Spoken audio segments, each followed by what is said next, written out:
মোরলা মাছ কীভাবে রান্না করব তোমাদের সাথে শেয়ার করছি।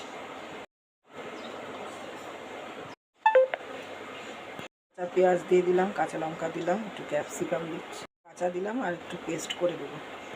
টমেটো দিয়ে দিয়েছি, এবার সাদা সর্ষে কালো সর্ষে মিশিয়ে দিলাম, লঙ্কার গুঁড়ো দিলাম, পেস্ট করে নিই।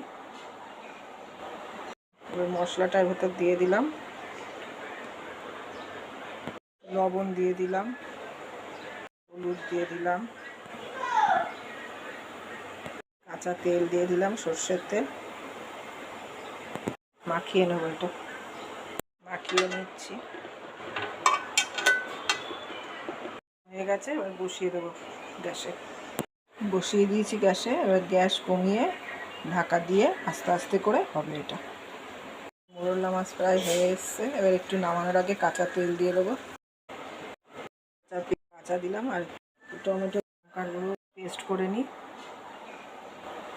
এবার মশলা লবণ দিয়ে দিই, হলুদ দিয়ে দিলাম, কাঁচা তেল দিয়ে দিলাম, সর্ষে মাখিয়ে নেবো এটা। মাখিয়ে নিয়ে হয়ে গেছে, এবার বসিয়ে দেবো গ্যাসে।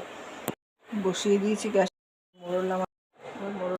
মোরলা মাছের পাতুরি হয়ে গেছে।